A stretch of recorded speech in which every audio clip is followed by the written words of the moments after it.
Nick, I've got to tell you something, mate. I'm sick of this weather. It's been raining for the last few weeks. I mean, it's kind of clear now, but seriously, how wet have you been over the last few days? Mate, it's been ridiculous. Bloody, is it La Nina? I think it's La Nina. Hey, these warm fronts, evaporating all the air and causing rain for 2 weeks straight. Yeah. It's causing a huge amount of floods in Sydney, and it's not good. We had COVID, we have rains, we've had all sorts of things. I'm still waiting for the locusts. It's the only thing missing. Well, it's the mozzies will come now, won't they? Oh, yeah, there's mozzies too. As well, but us Greeks, we love the sun, and I think it's kind of depressing. Yeah. Not having that vitamin D hit us and all this doom and gloom. You know how you know it's bad? When you've got someone from the UK coming out here and saying, how bad is this weather? Which is what happened to me the other day. I'm glad you said UK. I thought you were going to say something like about Melbourne weather, but... No, we love Melbourne. We love the weather down there. Of course we do. Full of Greeks, mate. It is. We love it. Full of good listeners out there. They're going to lynch me for that. Sorry, guys. Well, unfortunately, because of the weather, the Greek Festival of Sydney's been postponed, and we were going to be a central part of that, weren't we, Nick? Could you believe they wanted us to MC the Greek Festival at Darling Harbour? We were blown away. It was such an honour to invite us and MC it for the day. Absolutely. And on the main stage, which means we would be introducing Aslanidou. Yeah, exactly. Believe it. It's still going to happen, though, because they're rescheduling at the moment. So by the time everyone hears this podcast, there'll be a new date. So you will be able to see us live down at Darling Harbour, iconic venue, iconic setting for this very young podcast. Yeah, it'd be fantastic. And it's the 40th anniversary as well. Yeah. So 40 years of this festival, it's been going on and spreading Hellenism and Greekism. And I've got the program here, and it's not just that one day, Tom. It's like months of it. Yeah, it's absolutely. Like 6-7 months of it. There's some really good stuff in there as well. So hopefully we get invited to some of these parties that I can see here. The parties or the events? Both. There's like a Let's Party Mykonos style. Sounds unreal on the 25th of March. Sounds right up your alley. You reckon? Yeah. Oh, look, the way me and you have been going lately, we're in bed by about 9 or 10, aren't we? That's true. Okay. We can talk about the glory days. But more importantly, there's a huge event on the 1st of April, and it's not an April Fool's Day joke, mate. It's called Effie, Better Out Than In. Is that right? It is. Wow. Well, that leads us in very well to what we're about to talk about. We do have Mary Coustas in the room with us. And before we bring her in, let me tell you a little bit about her if you don't know anything about her. Mary's an Australian actress, comedian, writer, who's probably best known for her portrayal of her alter ego, Effie Stephanides. She first appeared on the cult classic Australian TV series Acropolis now between 89 and 92, alongside a longtime friend, Nick Giannopoulos, the Wog boy himself, and George Kapanaris, and a lot of fantastic talent as well. She's since appeared as Effie on other shows and commercials, but she's also played straight dramatic roles as well. Her talents also extend to music, though. In 92, Effie released a novelty single with another fictional character in the form of Gary McDonald's Norman Gunston. Big fan. The recording was their version of Andrew Lloyd Webber's Amigos para Siempre. She's also produced a couple of mock Eurovision entries. In a 2013 memoir, All I Know, a memoir of love, loss, and life, Mary looked back over her career and reflected on the lives and deaths of her father, grandmother, and daughter. She's about to premiere her most intimate show to date, though. This Is Personal is what it's called, and it's going to be at the Sydney Opera House's Playhouse from the 25th to 29th of May 2022, with the performance on 28th of May to be live streamed to audiences around the world via the Opera House's online streaming platform. She's done stand-up, she's appeared on TV, she writes books and scripts, she sings, she makes people laugh, but above all that, she's a wonderful mother whose journey to motherhood made all of us cry when we heard the details of that odyssey. She's also got a wonderful head of hair. Mary Coustas, welcome to Ouzo Talk. It's such a pleasure to be here. Thank you so much for being here. We can't believe that we've got someone of your ilk here. Of course, I actively pursue Greeks. I'm like a stalker of my own culture. Well, it's great to have you here, Mary. I fair dinkum feel as though you're a member of my family. It's true. Grew up watching you and admiring your work. It's unbelievable to be sitting in the same room. It's funny that you should say that because at least you have every right to think that you know me. But every time I go to Greece, which is in normal times every year, I always say to my husband, I know them. I know them all. I just don't know their names. Yeah. And that's how familiar we are and how addicted we are to our own culture. It is just watching you walk in. It's like your family. It's like I've seen you before. You grew up in our living room. It's like my sister. Yeah. You know? That's what it feels like seeing you. And so it should. Don't get me wrong. I mean, you want to have a certain amount of mystique in performances and creating characters and doing all that. But at the same time, you want people to come on a journey with you, and it helps if they feel an affinity and if they feel, drawn by whatever it is you're saying or doing. And that's the perfect thing. So I want people to feel like they know me. Well, you've certainly done that for us. So I think we should launch into the episode now. I think it's time for a drink. What do you reckon, Nick? I think so, Tom. Getting thirsty.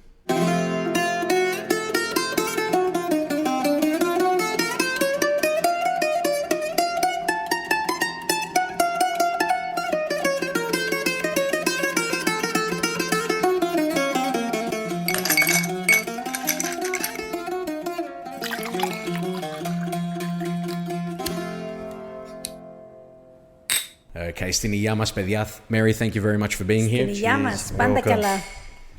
Πάντα τέτοια. Yamas. That was for you. Nick, what are we drinking today? This is a special request from Mary. From the Greek gods of chaos, Tom. It is a mastika. It is beautiful. Absolutely. Mary, great choice, great selection. Well, we think of masticha as a sweet liqueur, which is what it is, Yeah, and it's so specifically Greek that it comes from that island that the most successful, certainly financially successful Greeks came from because of the shipping, legacy and heritage of that island, Chios, and a very good friend of ours is there. From there. Okay. So we were introduced to this as a slightly different version of it. We have it with ice and lots of lime. Okay. Yeah, right. So it just brings a tanginess to the sweetness. And we love it. Lime, okay. Well, we got lemon today, unfortunately. Yeah. I'm growing a lime tree at the I was going to say you'd have a lemon tree. Is that why we've got lemon? True. Yeah. Look, actually reminds me of a story. When I first bought the house, my dad turned up with the lemon tree. And I said, Dad, what are you doing with that? He said, I'm not having a lemon tree in the backyard. And he looked at me all confused. He goes, well, where are you going to get your lemons from? I said, Dad, the shop. He goes, oh, you're kidding. And he sort of walked out. Disgusting. It's weird. We take lemon trees to any friend that buys a new house. So I love that tradition. Yeah. But I was a lot younger. Yes. The older I get, now I've got a lemon, I've got a lime. I'm trying to get a sika in there somewhere too. That's now, right. So. And then you'll have to get the netting so that the birds don't eat all the sika. That's right. Yes. Do you reckon that comes with age? That's figs for anyone that doesn't know that. Yeah. Sika of figs. Sika, yeah. And you put the sort. It's like a shower cap. Yeah, exactly. You cover the tree in it like a mesh coloured, white shower cap so that the birds can't get to the beautiful figs. Classic. And you get creative with a scarecrow, with a funny looking scarecrow and a flannelette shirt and sometimes a string where you pull it and it makes these stupid sounds. I don't know whether you remember that Woolworths commercial that was really, really popular probably about 10 years ago.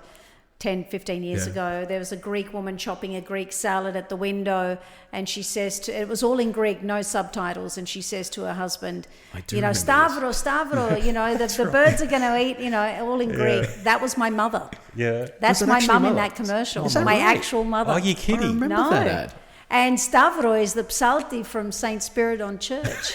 You're kidding. Yeah, they cast my mother and then they asked me, do you know any Greek men of this age group? And I didn't. And I asked a friend of mine, Athena, I said, do you know any Greek men that are just like typical Greek, that look Greek? And she said, there's a psalti at the church at, Kingsford. I reckon he could probably pull it off. And so is that where you go? Well, it's one of the churches. Yeah, I'm not monogamous when it comes to churches. I'm very partial to St. George Church in Rose Bay. That's where beautiful. I got married. Yeah, right. But I love, I follow the priests more than I follow a good point, I love a good priest. My uncle was a priest, my mother's older brother. Yeah. So I just love the energy and the philosophy, and they're also educated in such interesting things like theology and languages. And have you ever been to the Greek Easter service at the church in Redfern? No. That is worth doing. Really? I went years ago, and there were, I can't imagine how many, maybe there were 12, 15 priests. Oh, wow. And they all did the service Greek priests in different languages. So there was German and there was Spanish and there was Italian and it was the most incredible service. Yeah. So you go to Cogra, don't you, George? Nick, what's your name again? You go to Cogra, don't you? We my do. sticker's already kicking in. I know. Actually, tell her, like, we had a few shots of Tipperol before we got here. Yeah, right. Well, you go to Cogra Church. Yeah, Cogra Church. So that's huge. And again, I don't know how accurate it is, but it said it's the biggest, I guess, participation of Greeks in the Southern Hemisphere. Is that right? Really? Yeah, it's huge. Oh, Melbourne would be offended at that. Yeah, but one particular church, there's so many Greeks that go. It's huge. And the priest, Father John, he sort of, it's like an old Californian bungalow house, and he bought the property next door and then went up and he just expanded. Yeah, right. And typical Greek style. Yeah, exactly. His son ended up becoming a politician as well. So there you go. He was a really good, if he wasn't a priest, he should have been a politician, Father John, but he made that church what it is today. And it's huge. We had Scott Morrison there last year. Wow. We have all the politicians turn up every year. Yeah, in Melbourne, because I'm originally from Melbourne, even though I've lived in Sydney for a long time. They used to call now I've just blanked on his surname. Need more the Premier of Melbourne that was Brax? Huge. Just before Jeff Kennett. Oh yeah. Jeff Kennett. He loves Greece. They used to call him Jeff Kennetopoulos. Yeah. Because he would just turn up anywhere Greeks were. Look, I get that. You want to go where Greeks are. I mean, they're so lively. They're so sociable. They're so inclusive.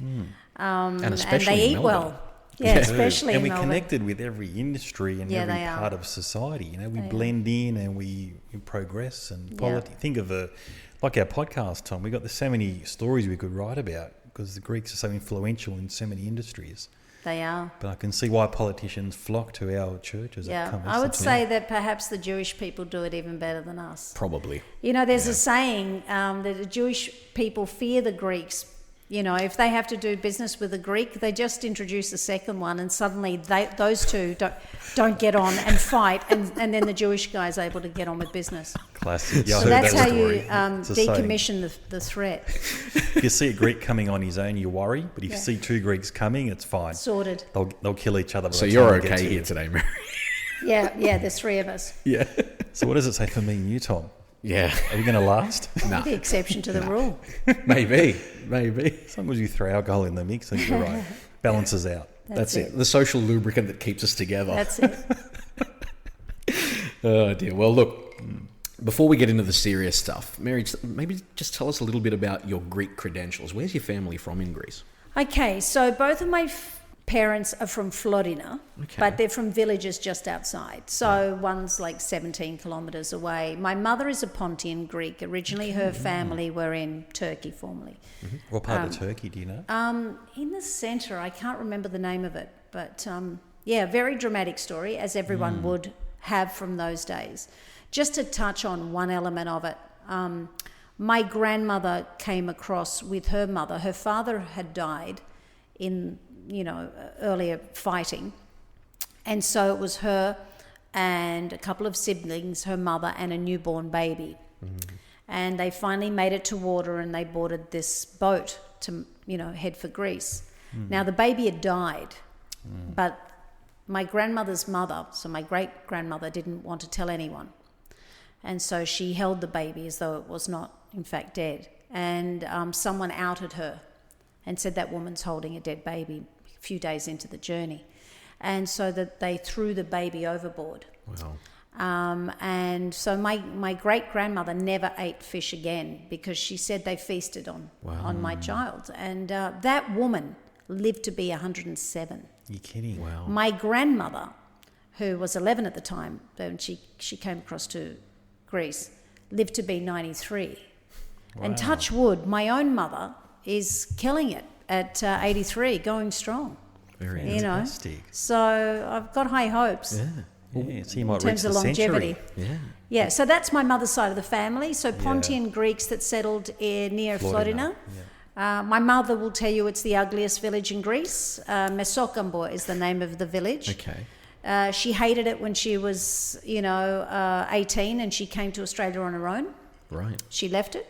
What year was that when she came out? 1957. Right. She came out, she flew out on her own, obviously not married. And my dad is from a very famous Horio in Florida, just outside, above a Mindio called Ninfeo. Okay. It is, it's been consistently voted one of the top 10 villages in Europe. It's beautiful. Wow. And it's on top of this mountain, and it's sort of essentially like a heritage village now. A lot of people that came from that village went on to have very successful lives, many of which sent money back.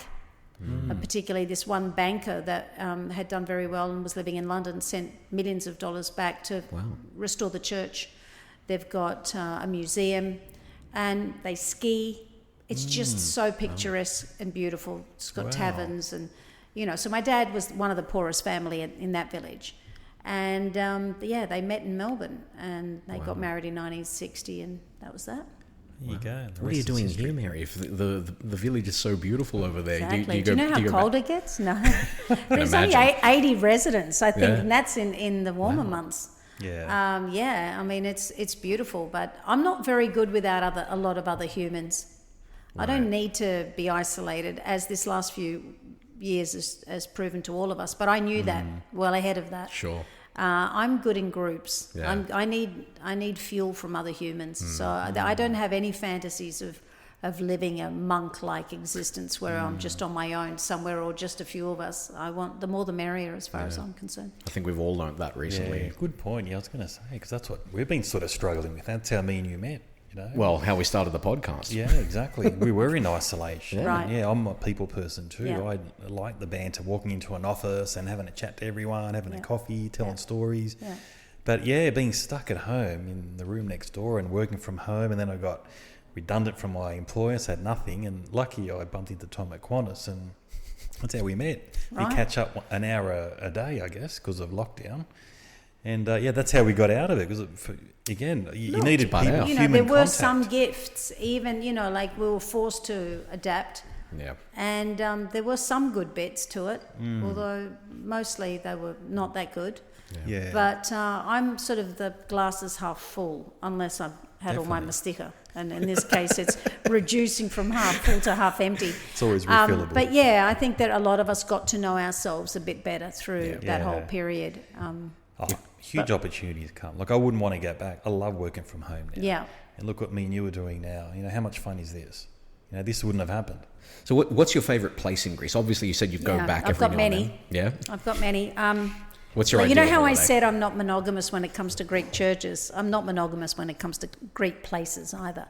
My husband and I and our daughter Dimitra, Jamie, we try to go every year during normal times, and we comb Greece. We literally... Beautiful. It's so easy to get around. The freeways are unbelievable. The roads are incredible. The ferries, just put the car underneath and go up and have a bad frappe, or a good one if you're lucky, and drive off onto an island. So we do. We love Athens, obviously, because there's so much to love about Athens. I know people give it a bad rap, and I just don't think that they've. Not anymore. It's getting better, but some people are holding on to old ideas of what Athens was, and Athens is very evolved and seriously not only just cultured in the past, but they're cutting edge. They do incredible stuff. They've got those great walking tours. They're in the bosom of history. Just to be driving past and to look up and see that Acropolis in the middle of the city there, poised the top there, and it's just breathtaking. I just love so much about it. I love, they've got the Riviera now, haven't they? They have. All those beautiful sort of beach-like places from farther up. Yeah. I'm a bit more of an urban girl. I'm not necessarily dying to go to Athens to go to the beach, especially when there's so many islands you can visit. But we love Kolonaki, we love the historical district, we know it really, really well. I've spent a lot of time there myself, certainly trying to become a mum, as we'll get to later, but a lot of that journey had taken part in Athens. We love the Peloponnese, as the world has discovered, one of the great destinations now. Mani, My pethera is from Tripoli, so we always head there a little bit, and then we go to a place that we absolutely adore called Kardamili, which is 45 minutes south of Kalamata. Right. And it's just beautiful. We love the food. We love, the aesthetic. It's just got so much there that we look forward to sort of experiencing every year. I love, the other side of Peloponneso, Monemvasia or Monemvasia. How do the Greeks pronounce it? I don't even know. I've always said Monemvasia, I think that's it what I is. say, but some people pronounce it differently. Anyway, I love that. I went there in winter at one point. I'd written a film that was set in Greece, and we went to do a location scout thing, and we stayed in the old castle. Wow. And it was just, there were fireplaces in all the taverns, and like essentially it was the same food, different aesthetic. Yeah. And the food was, they lift the lids and they say, this is what's on the menu today, which one appeals. And you just, in the afternoon we'd be in one, in the evening we'd be in another. So I love that whole area. I love Nafplio.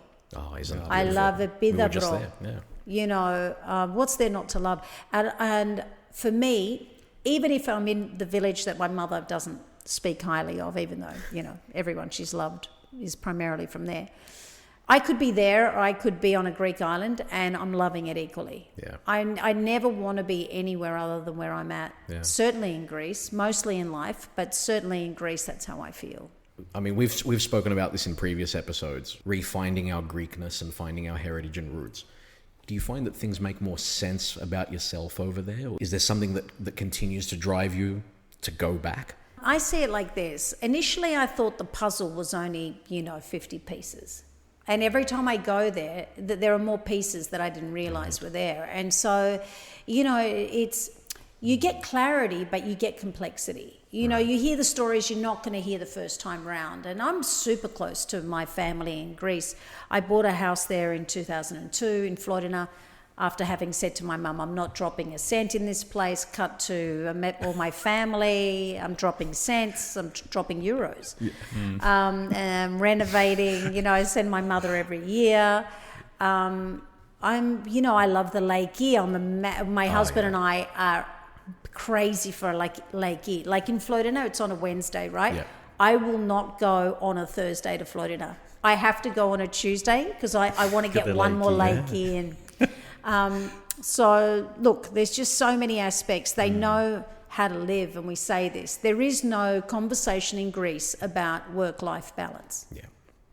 They know that those pieces all need to work together. If anything, they could up the work a bit on the odd occasion, because they put the life above everything.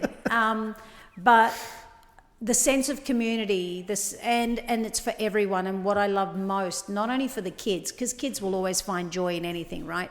But for the oldest generation, to be out at a bar and to be sitting next to someone in their 80s that isn't looked at twice, that's having a drink and having a chat at 10 o'clock at night with his friends or with, his grandchildren or what, that is just so normal. Yeah. That I think, Greece is the great equalizer, I always find. They've taken democracy, and I really believe this, and I'm happy for people to argue with me.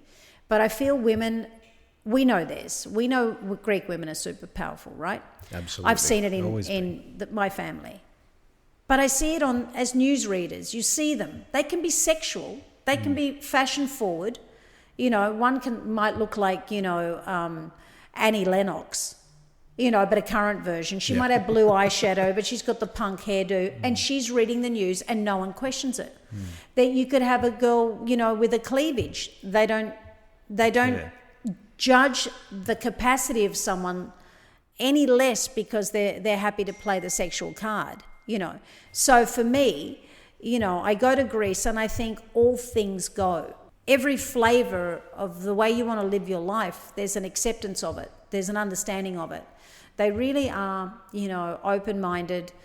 I'm not saying that they don't have things that are frustrating. I mean, I tried to renovate, that was challenging.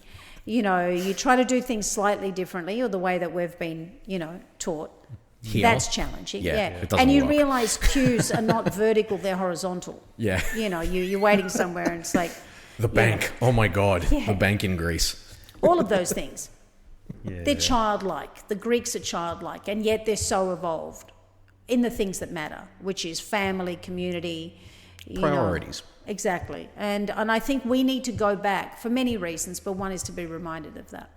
It's very easy here, and as much as I'm a very, very much a social beast, to get caught up in the everyday and forget the bigger picture, True.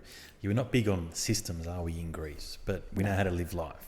When it comes to banking systems and so forth, but when it comes to living, you don't want to be anywhere else.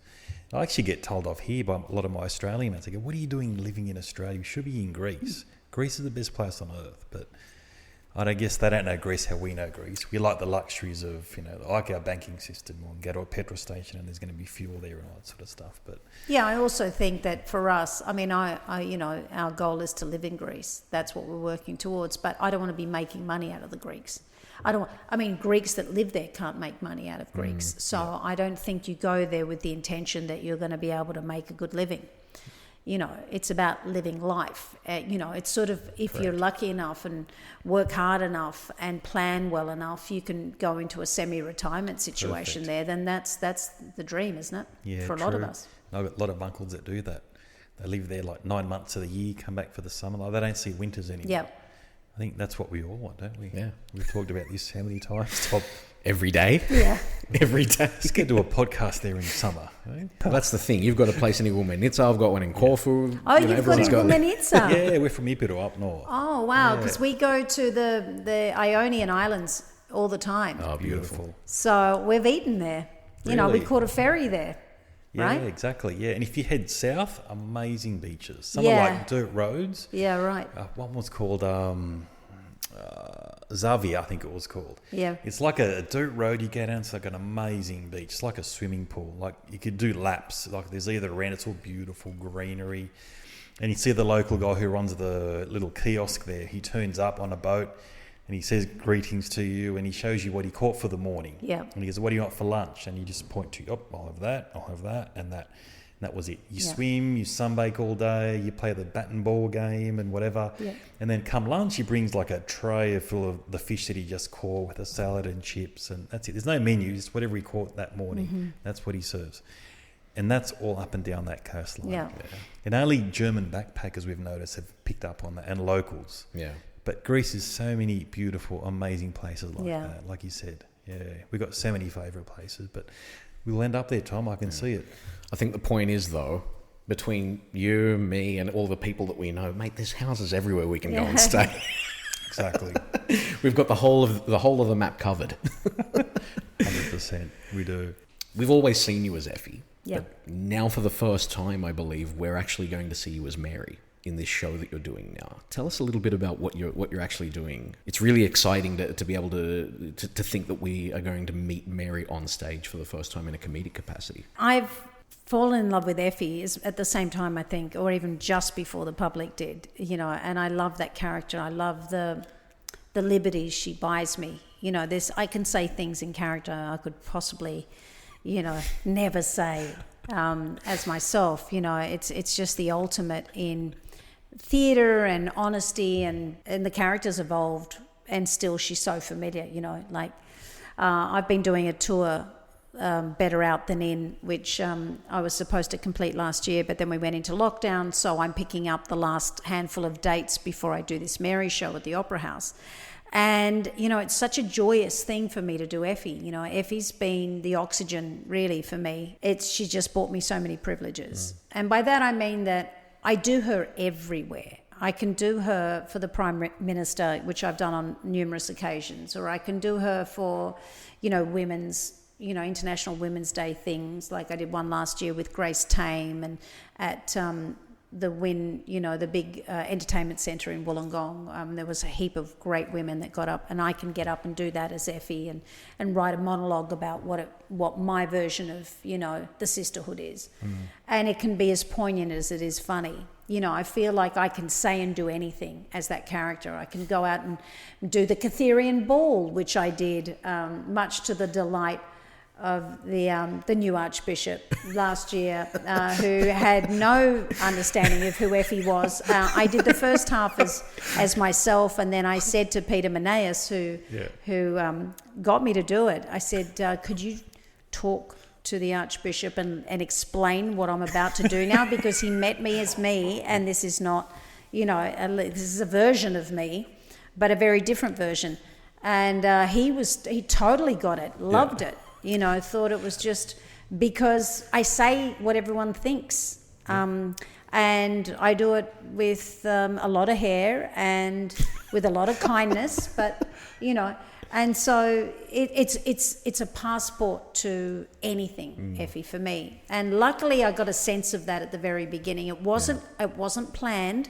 It just, I think the affection that I had in the recipe of the boys and me, and in the perfect timing of Acropolis and what it was, and how important it was, and how needed it was by what was supposed to be the minority, but there's plenty of minorities that make up the majority, right? And so all of that, we knew how it liberated us, all of us, me as much as the audience. And so Effie's been, my best friend in many ways for over 30 years. Do singles with Norman Gunston, I've done things, shot scenes with Donald Trump and James Brown and all these people, just like everywhere, anything, from the biggest to the smallest things, right? I've written books on how to be up yourself, self-esteem, and tackled the whole mental health thing in a mentally healthy way. Yeah, good. So that's Effie. Effie's my artistic theatrical expression, and she is who I would have been if I'd not moved out of the working class into the middle class. So it's a love letter to the first 10 years of my life, really. Because I grew up in Collingwood, and Nick and George grew up in Richmond, and Chris Anastasiadis, who's one of my best friends who I write a lot of stuff with, he went to the same primary school as Nick and I. Right. It was just meant to be, right? Yeah. And I'm not blind to the poetry and to the gift that was. And so I've been very, again, here comes that word, I've been very monogamous to Effie. But the time has come for me just momentarily to step away from the puppet. Right. And to reveal the puppeteer. Weirdly, I did start off my acting career as a puppeteer before Effie was built. Yeah, I was actually, my first professional acting job was as a puppeteer. Wow. For an awesome theatre company called Handspan Theatre. So now I've had this real life puppet that has been my mouthpiece for all that matters to me. Yeah. And I've done it so successfully through her. And now it's time for me to just do it without and to go commando. And so This Is Personal is the name of the show, and it's a Mary show. And look, it'll be super funny. But there'll be drama to it as well. I think it'll be, an unforgettable piece of theatre. Well, that's what I'm working towards day and night. So fantastic. Michael Parkinson tells a story about trying to get the great Peter Sellers onto his show.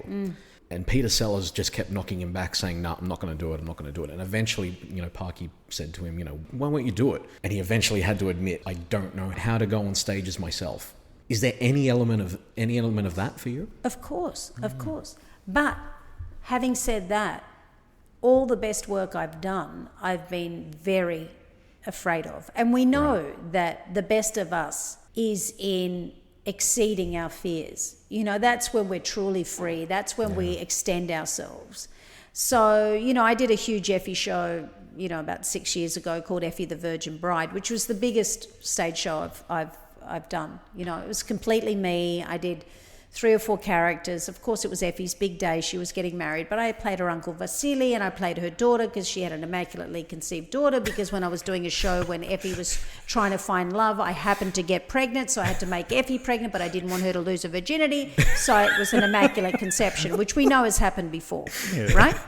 The most famous book has told us that. So that show, I've never worked harder on, and look, to say afraid maybe isn't the right thing. I worry that it matches what I know is possible. But I put people around me. I have great people that are awesome at what they do, that are my no people, or go further people, or not quite there people. My husband's one of them. right? He's a copywriter. He's an advertising guy. He writes on my scripts, which I admit to before I hand him a draft. I always say this: it is morbidly obese. It needs to be fat flushed. I've come at a few ideas, various ways. I haven't committed to which one will remain, but I want to put everything in so that, we all know that great writing happens in the rewriting. It's what you take out, it's what you refine and all of that. He puts NF, not funny, in red pen.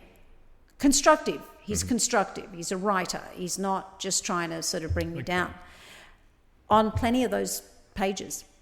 And I like that. As much as it hurts at the time, I know that that's the first of 3 or 4 drafts, and I know what it'll end up being will be something awesome. Not that that's the business of the audience. The audience just want to come and have a memorable night. They don't know what it takes to put on something great. All they want to do is, see something memorable, something that they can quote. So that's George. That's his other role outside of being my husband and the father to our daughter. I have, say, Chris Anastasiadis, who wrote The Wog Boy, who wrote a lot of Acropolis Now with Nick and I and the boys, and who did my first one-woman show, script editor that. He's working with me on This Is Personal. Chris is a master at architecture. He's Mr. Structure. My strength is in character, in dialogue, ideas. Chris brings that. He studied at the VCA the same time Nick did. Nick studied acting and Chris studied playwriting.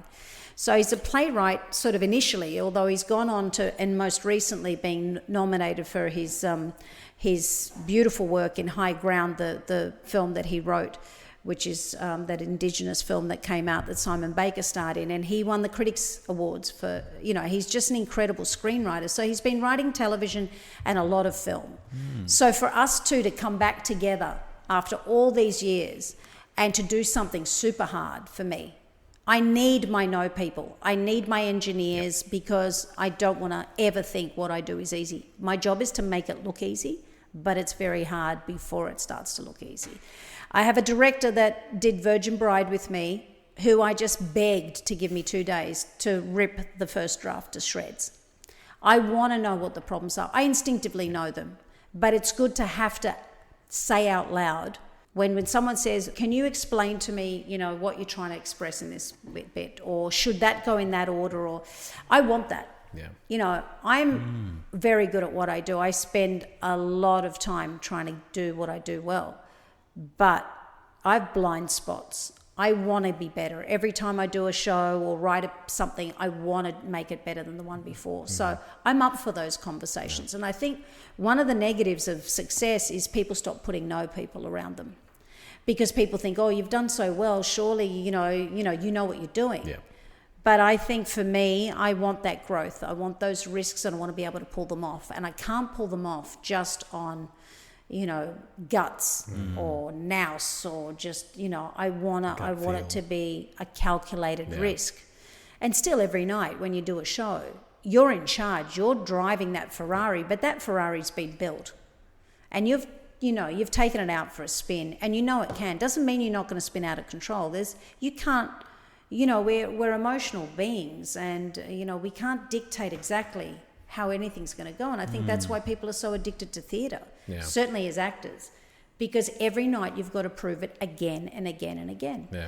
So having said that, yes, I'm full of worry, but I'm also equally full of excitement. And I know how good this show can be. I can see it. I can feel it. How hard is it to trust that process? You spoke just then about different things that people bring, the different perspectives, How hard is it for you, though, to sit there and trust that? It is the same process every time. Yep. And every time you feel like it's the first time. It's so weird. And that's part of the addiction. Yep. For me, almost getting a show ready is, in many ways, I liken it to the good old days when we'd get ready on a Saturday night to go out. Wasn't the getting ready bit almost better than the going out bit? I don't know, certainly for girls it was. What are we going to wear? Who's going to be there? What time are we going to go? Which place are we going to go to? The anticipation, the building of this moment is super great. And for me, just before I get out to do a show, in my dressing room, When I am getting ready, that is my meditation. You know, and I don't do any tricks or anything. It is literally just getting ready to go and do something. Luckily, the performances peak, you know, more than what's happening in the dressing room. But for me, it's part of it. And it's part of it's almost like when you first meet someone before you kiss them, you know, it is the anticipation is like, you know, it's all that great, awkward, yucky, excitable, you know, feeling of all of that is part of remembering how childlike we are and how things mean so much to us. So for me, yes, it's a punish, but yes, it's joyful. And it's all those things, you know, and it is a process that happens almost exactly the same every time. Look, this one's different. When it's Effie, I know her so well. I know her so well that half of my shows are improvised, every single show I do. Yeah, right. Every show I do, half the content is improvised. And anyone that's seen me live knows that, because I'm sure the conspiracy theory people are going, she's planted that person. There's no way that could have happened. Okay. It is literally a high wire act. I have no idea what people are going to say or how I'm going to react. And it is the best part of the show. Yeah. So that's her. But this is a new beast. This is me. So I want to crack that. Wow. You know?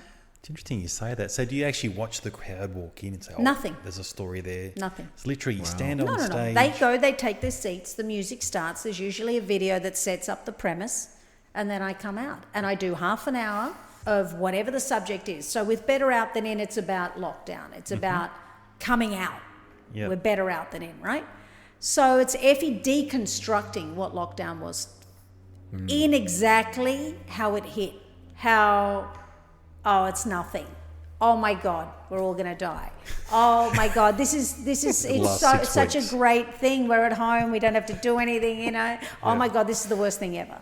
You know, all the stages, it's almost like the stages of grief. Yeah. They say that there's the 5 to 7, depending on, you know, the detail of it, but of grief, the denial, the, you know, acceptance, the relief, that all those sorts of things. That's what lockdown was. And Effie goes through it in such an honest, hilarious, unforgettable way that by the time I get to the impro, I've done half an hour, 35 minutes of essentially her admitting in the last 10 minutes that she lost it. She was unrecognizable to herself, not only physically, but mentally as well. That she really spiraled. Autobiographical? No, actually that bit, no. Although, you know, homeschooling could have done my head in, you know, like if anything, that was the straw for me. Yeah. But, you know, so she talks about that and talks about, you know, how positive, honest, loving self-talk is the most important conversation you'll ever have.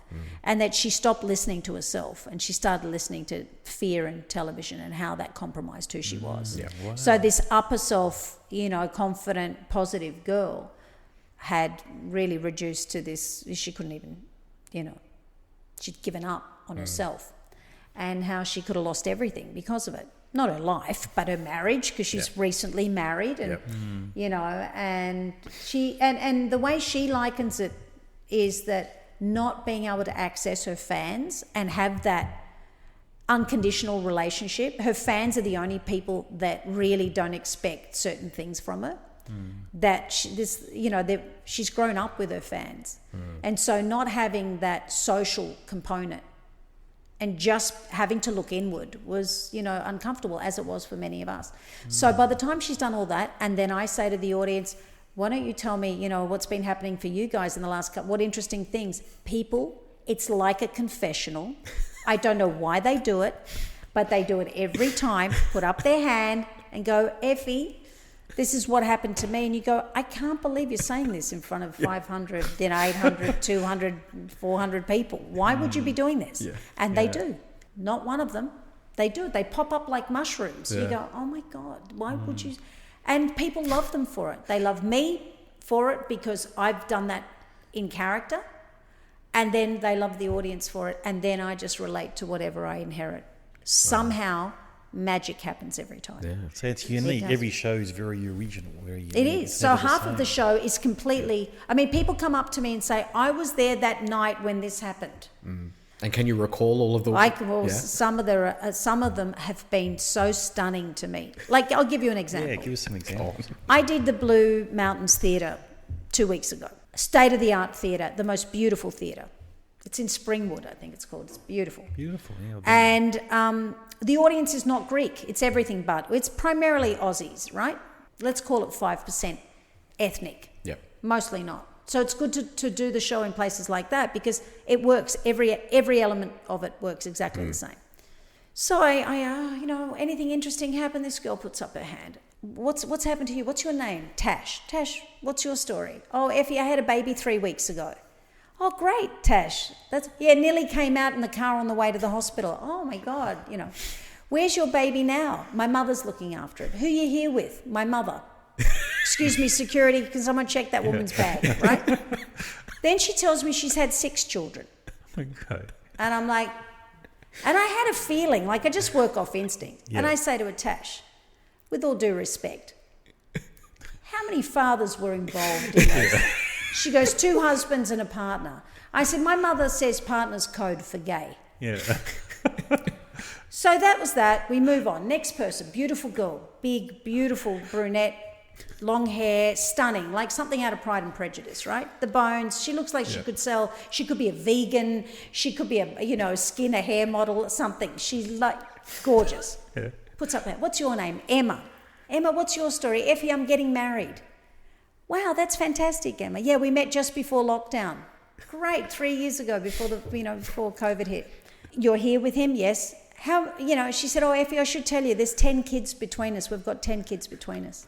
10 kids between. And I turn to the guy and I say, how many have you got? And he says 2. And I turn to Emma and I said, you've had 8 children, right?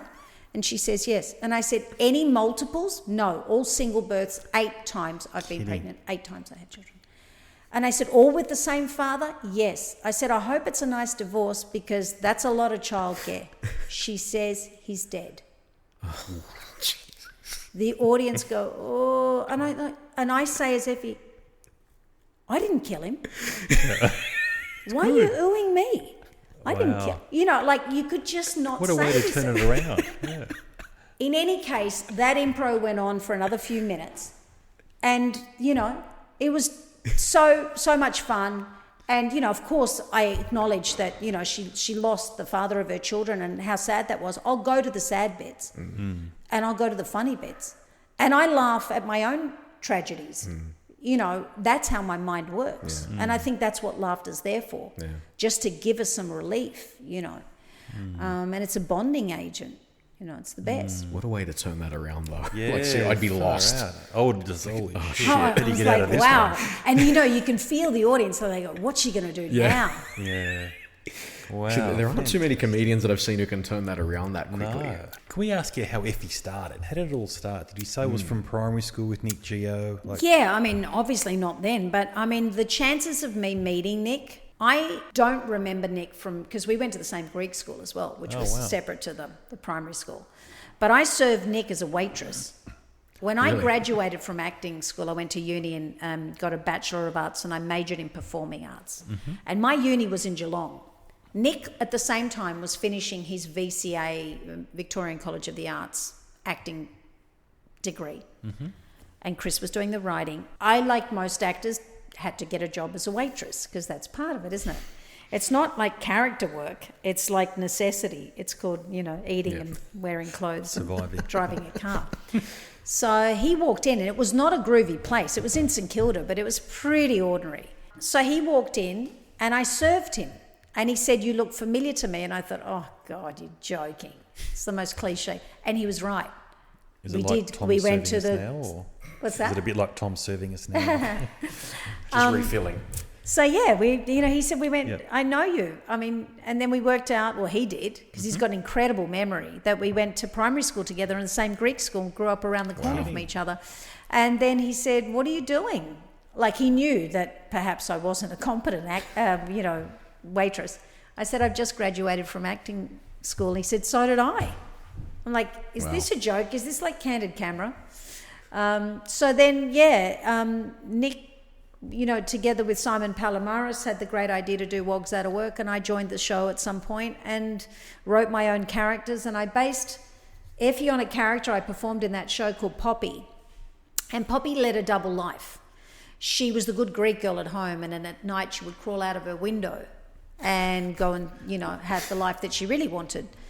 And so Effie was based on that character. But Effie, by the time Acropolis Now happened, she'd become more animated, more theatrical, and the visual came together really brilliantly.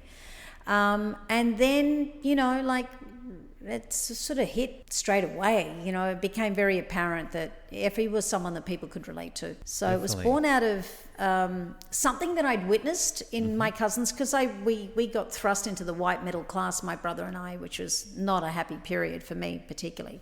There's a lot of racism and bullying, and that was really hard. Going from Collingwood, that was so multicultural and inclusive, and everyone was different. It was all great, and we're all working class. And then you go into the middle class, and you go into the suburbs, and people lock themselves away every night, and who's got what, and the comparisons, and you don't look the same, and you don't fit here, and what is it with that, and how come you yell, and why are you, why do you wear that, and why does your mum? And so that was a very, very challenging time for me. And I think that part of me made a decision in all that, as I often do when, all of us do in trauma or, in the most challenging times, you make some decisions. Hopefully they're healthy. But for me, and luckily they were. And I just thought, I can't become invisible. I can't change the way I look. This is who I am. I'm okay with that. Don't know why they're not okay with it. Yeah. I thought something good will come out of this. I had a really strong feeling that something good would come out of it. So when I went and studied acting, when I finished, I'd gone to a coffee shop in Lygon Street, and it was the 80s, and I'd overheard a conversation between some girls, and I heard the accent. Okay. And I didn't want to get out of the cubicle. I was like, I'm staying here. I got to listen to this. I loved it. Wow. I loved it because it's the cross between the Yobbo accent and the broken English that you would hear at home from your parents, or, to me, it was like a marriage of those accents.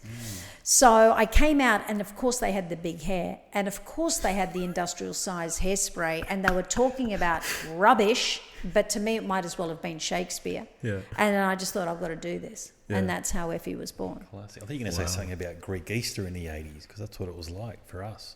You're going to Easter at church, and that's what you saw. Was that look? Big hair. Yeah, and of that course. Look. Well, that was the look of the day. Yeah. So it could have been because of you, possibly. Everyone wanted Well, to look like I think we're in sync. I was reflecting stuff that I knew was true, and it was true, and it was out there. Started a new trend in the 80s. Well, they used to call them Marias, and then they started calling them Effies. Yeah.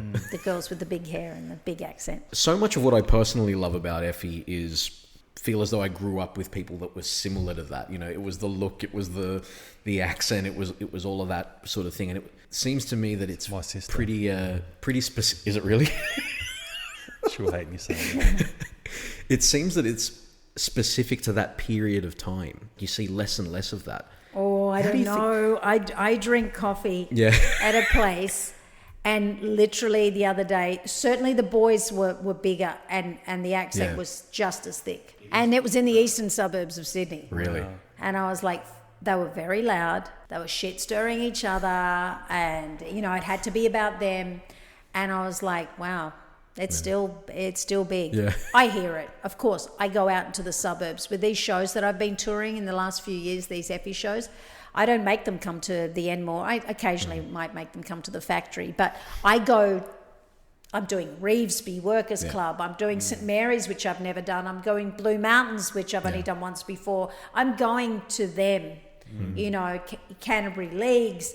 It, to me, I still see and hear that everywhere. Wow. So it hasn't died off. So it was in the 80s. I think, look, it depends. It depends what the generation is. Yeah. But I certainly see it as it's a playful thing. I'm not saying that they're putting it on, but they certainly buzz and salsa, when they're amongst their peers. No doubt if they're in the office and they're not, they tone it down. Yeah. But it's part of the kalabudi, right? Yeah. And I mean, my ear is always listening. I'm like Big Brother. Yeah. I'm always listening. It's fascinating. So Effie came around, what, 1980s, mid-80s? Yeah, late mid 80s? to late 80s. Late Now we're 80s. Yeah. 2022, and she's still in fashion, I guess. Yeah, look, she might not have buffy hair anymore, but she might be sort of gone the Kim Kardashian look a bit more, the long, glossy, straight hair. And, Okay. But the attitude's still there. You can hear it. You can see it. They're sassy. And why should they apologise? They have every right to get attention as much as anyone else. Yeah. So I get it, And look, you see characters like The Nanny. You see characters like Rosie Perez or some of those actresses or, Marissa Tomei, or you see there are little communities in, whether it's in New Jersey or Brooklyn or, various parts of, most places where you'll see this little combination fried rice where, it's a bit of this and it's a bit of that and it comes together to make something else. And it sounds like you predate all those too. You're the trailblazer. I don't know. I just think that, my job is to put something, no matter what I do, something that's relatable. And to me, it was, it was a slightly theatrical expression. Yes and no. I personally, say going to church, for instance. We're back at the church. I know for me, growing up, church was the place where I would wear my best outfit. And I'm not talking about what my mother wanted me to wear. I was very fashion forward, and it was my little runway, walking down the aisle for me was God's runway. And ekithekam bum, and that's where I went to show my wares and my hairs.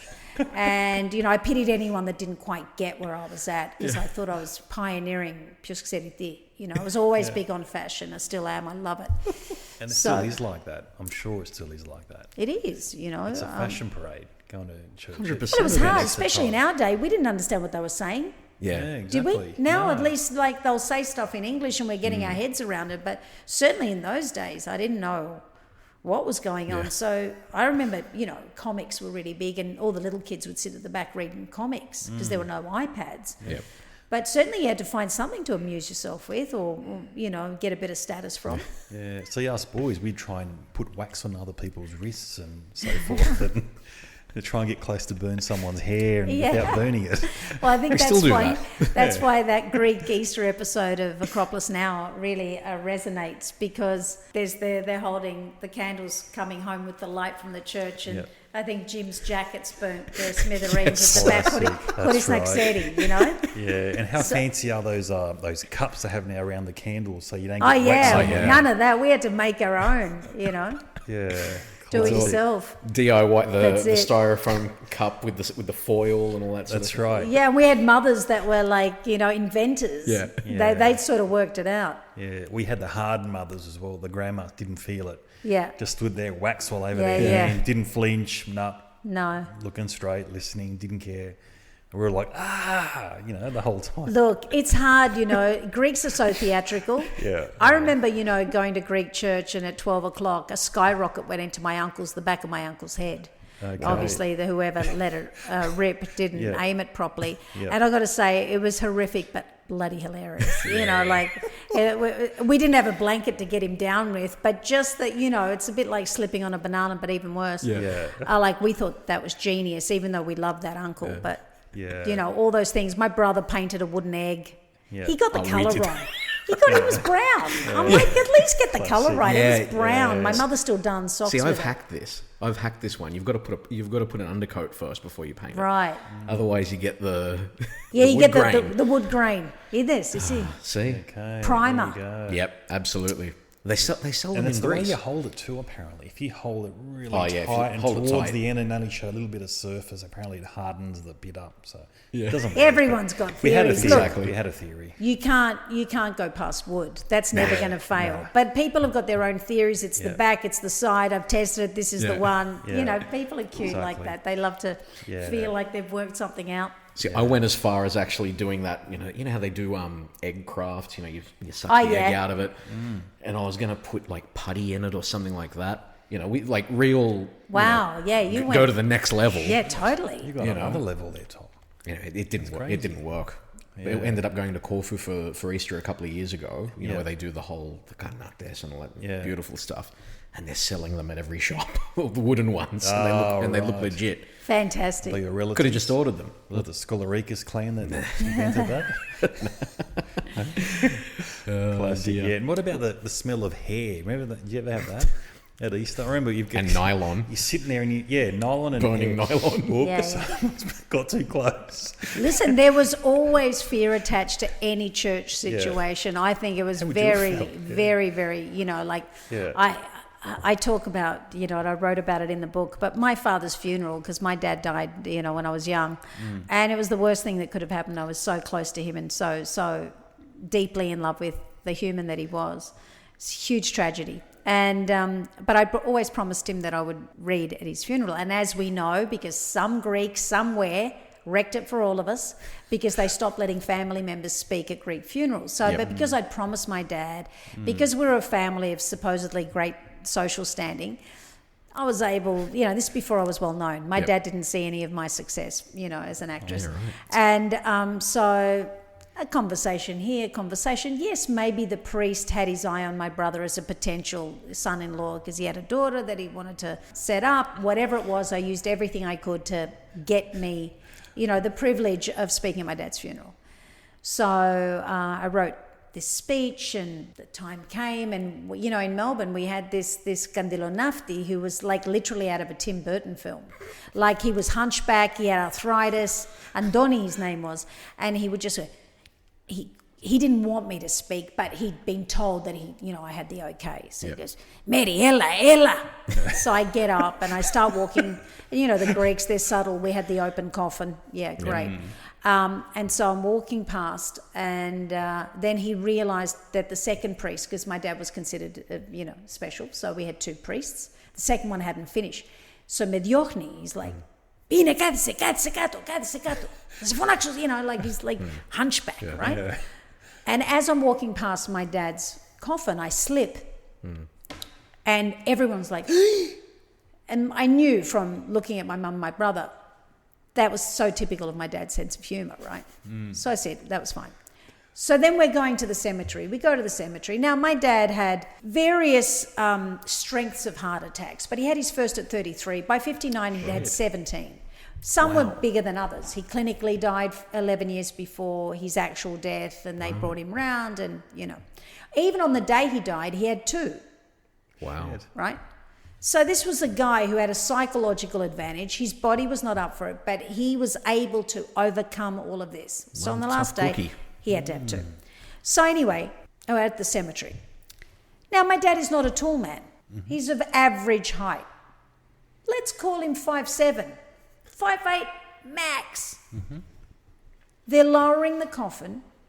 There's the mound of dirt. They're lowering the coffin. It doesn't fit. The coffin, which is, let's call it average if you want to be generous, doesn't fit in the hole. He was not a basketball player. Bullfeds. I turn to my brother and say, even when he's dead, he won't go, right? So I go over to see what the problem is with this. What was I going to do? Laser cut the hole with my eyes? Yeah. What was I going to do by looking at this? Fix it? Get a shovel? I don't know what I was going to do, but I wanted to see it. Yeah. And I trip over the mound of dirt.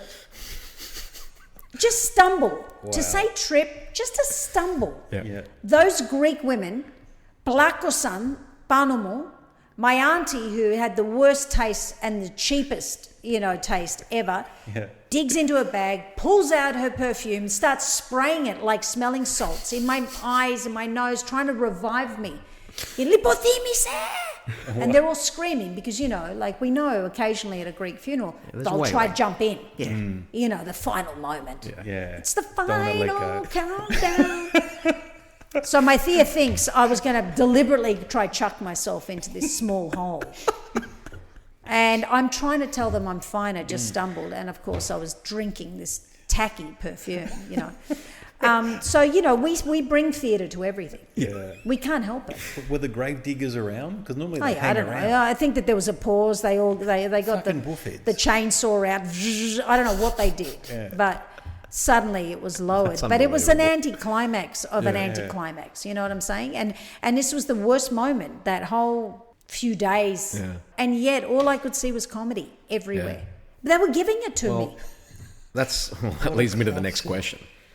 Are Greeks funny people? I mean, you hear things like that, and we seem to be drawn to this fine line between drama and comedy all the time. But have you found that Greeks in your family and the people that you know were always funny growing up? Sometimes without knowing it. Exactly, I would say that. I remember we had an uncle who was pretty, thought himself as, you know how they all think. Like my mother had this friend and she was a bit, miti prosta pano. My mother used to say, "Πολύ της αρέσουν τα φλαφλά."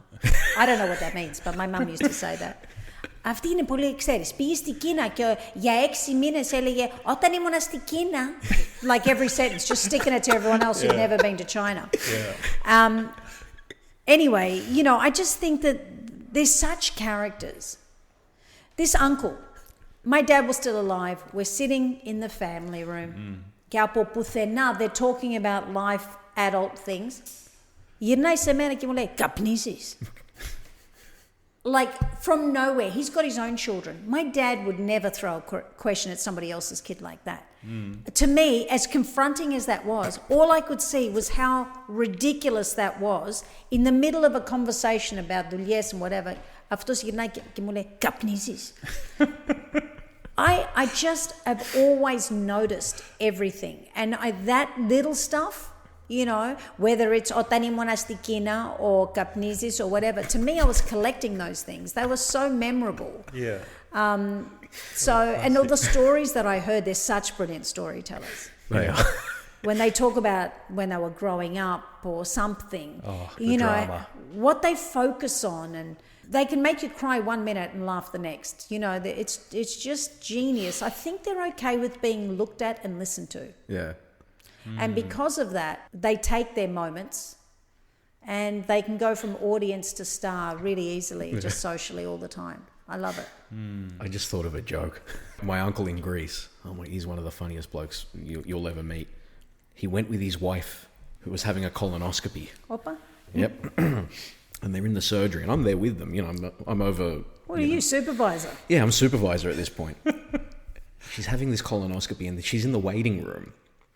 And he's sort of, he's one of these older blokes, walking around, can't sit still, kind of nervous and whatever. But he's one of those people that sort of observes and will throw a few one-liners in, right? And he noticed that in the waiting room they're playing orchestral music, and there's a woman sitting down next to my auntie. He can see that she's nervous. She's saying to her husband, "Papa, δεν μπορώ, δεν ξέρω τι θα γίνει, I've never done this before," or whatever. So he takes the opportunity to go up to her and he goes, "Μην αγχώνεσαι, ξέρεις τι ωραία που είναι να σου βάζουν σωλήνα στον κόλο και να σου παίζουν βιολιά." Did he know that was funny? No. He didn't say No. it. That is so funny. I've spat up. I'm drinking iced tea or whatever. I've spat it up everywhere. Yeah, sprayed it. They don't even know. Anyway, I digress. Not at all. That just came to me. Not at all. I could. The ones that I have that could compare are not for public consumption. Yeah, I'm sure. I would not feel comfortable about saying it with listeners that I don't know and can't see. But I have very similar stories like that. Yeah. And literally, I'm going to say one, just one. Go a on. friend of mine had a miscarriage while she was on one of the Greek islands, and she had to go to Athens for the procedure to sort of clean up the heartbreak and disappointment. She said it's just some, Melbourne Greek, right, who'd gone to Greece many times. She was not a newbie to Greece. She used to go multiple times a year, an obsessed Greek. So she said she's lying there, she's been crying and, she's feeling, uncomfortable physically, and this doctor comes in. She says, I quote, "the best looking guy I've ever seen." Like us, said George Clooney, right? This doctor, το κάτι άλλο, as my mum would say. That never says what that is. Το κάτι άλλο. It could be equally as negative, right? Yeah. Είναι το the best. Yes, το the best. Yeah. And this guy walks in and she's there with her husband and she says to the doctor, like, "What's the recovery time like? I just, want to know." And he said, "Well, you'll feel uncomfortable for a little bit and, don't worry, with time." They're very philosophical. It helps when it didn't happen to them. I'm very philosophical when it doesn't happen to me. And then she says, now about sex, what's, you know. He said, oh, no, that's not a problem. He said, only from the back one. That she said, he said it as though it's normal. It was there every day. I'm just can you get me a frappe zahari and a metrio elnico cafe frappe me gliko you know, like it was like that. Just not just from the back one. No, that's not a problem. He's like, no, that's not a problem. Just avoid the front one for a bit. Just use the back. That's brilliant. She said he was a doctor, an educated guy, the top level of society. And he said it without any understanding that it was funny, possibly inappropriate or shocking or any of those things. It was matter of fact. She didn't mind, obviously, because he's good looking. She's really funny. She didn't mind because he was really good looking, but at the same time, she just thought it was the funniest thing she'd ever heard. In Greece, even from doctors. George Clooney, έτσι να σε μιλάει. I don't think so. Classic. What a classic, eh? Oh, dear. Well, but you know, like that's the beauty of you know, because people know I love that stuff, they tell me that stuff. But also I love to have funny people around me. Yeah. So, you know, you open a conversation like what you did, Tom, and give you that, and then you've got somebody else that'll pipe in with their, if you think that's bad, and on it goes. Everyone goes a story. Yeah, I don't have one. Sorry, guys. I should have thought of one. Well, that one just came to me. I couldn't help it. I feel I'm left out here now. What growing up, were there any comedians that you watched? What sort of comedy did you watch or ingest? I don't know whether I watched comedy. Really? I don't know whether comedy was my thing. Of course, we all watched Happy Days and things like that, but I don't even know whether I thought it was funny. I just thought the Fonz was the best thing ever. Yeah. You know, like, I mean, we called our dog Fonzie. Okay. My mother called it. We had a border collie. It looked like it had a black jacket and a white T-shirt on. And my mum said, well, why don't we call it Fonzie? It looks like it's got Fonzie's wardrobe on. I'm like, okay, Fonzie it is. And then many years later, I met Henry Winkler. Did you? Wow. Yeah. And he called his production company Fair Income Productions because he's a huge fan of all things Australian. Wow. And the guy that owned Crawford's that made Acropolis now was an executive at Paramount Studios in Los Angeles. And I went to have lunch with him and he said, you know, Henry Winkler's downstairs and I'd given him some tapes of Acropolis Now and why don't you go down, you know, and say hi? Wow. And I went, okay. My dog's called the Fonz, you know. So we went down and I was with the managing director of Crawford's at the time, walk in and you know, Terry he'd met Henry Winkler before and he said, oh, you know, what did you think of the show? He didn't introduce me as, you know, I was just, oh, this is Mary and that was that. And Henry said, yeah, I loved it. I just loved the rawness of it and I love the characters. But that girl. Yeah. And Terry says, that's her. Yeah. He says, that's you do Effie? And I said, yeah. And he said, oh my God, it reminded me of the Fonz. Actually, and I was like, and then he said, I would love to work with you one day. And then years later, I got an opportunity to work with him, and I did. I got him to do something for me. So, you know, so the Fonz, let's call it that, Fonz. Of course, we all loved Hogan's Heroes. Yeah, but did I laugh out loud? I think I was amused and entertained, but I don't know whether I laughed out loud. I laughed out loud at Costa Vutsa. Oh, yeah. Costa Vutsa was so cute when he was trying to pick up a girl at the beach. This was a movie many, many years ago. And he's talking about his mother's gift feathers to me, or when he's working in the Acropolis and he's dusting the curabiedes. Yeah. Those things and how he was, you know, he just was the most lovable guy. Yeah. And by all accounts, the nicest guy ever, unless you married him. And even then, he was really nice. Apparently, he left, you know, gave everything to. And we lost him a year or so ago now. Yeah, but he lived a very long life and a happy one, from what I can gather. I love Vengo. To me, if he spoke English, he would. He's a Marx Brothers. He's all of them in one. 100%. He would be revered as one of the top comedians in the world. Like he would have. Unbelievable. Yeah. He's physical. I mean, he's like Jim Carrey meets the Marx Brothers. I mean, he was unbelievable. And always the Fucariari. Yeah. Always the one that was wheeling and dealing and, you know. Oh, my God. Unbelievable, so funny. I've got some of those films on DVD, which you can still get in Greece, and when I go there, I collect them. But the Greeks do great comedy. I mean, look, at times it can get very camp, particularly the sitcoms or on modern stuff on television. I find so over the top and camp. But I think that those comedic movie stars, the amount of movies they made, and the character actors that were surrounding them. At the time, how they worked with a similar cast over and over again. I love Greek comedies. Where did all that go? There's still a film industry in Greece, but it doesn't seem like they're producing anywhere near the same level, or they don't seem to have the same output as what they did during the 50s and 60s. I think a couple of things changed. One is that they replay those movies every single day on Greek television. There's no way that you're scrolling through Greek television, and like I said, I've spent a lot of time there where there isn't one of those films on. A Vouilloudaki film, all those films. The Greeks have a great habit of not putting the past in the past. The past is forever present. I mean, I don't know how much they can afford to look into the future because they've been under the pump so much, certainly, economically. But the past belongs in the present. You see that historically when you're driving and you go, there's a modern city here. The Acropolis is there. I'm going to go for coffee and there's ruins there. Like it surrounds you. It surrounds you in how they speak, what they refer to, in, all of that. So there's that. But I think the other thing is the Greeks stopped prioritizing entertainment. And I think what happened was cinematically, they wanted to be taken more seriously. I don't know whether they were happy being laughed at. I think that era that we're speaking of, they were looking to entertain, not impress, not try, they were everyday scenarios and they made comedy out of the everyday. That's what I do.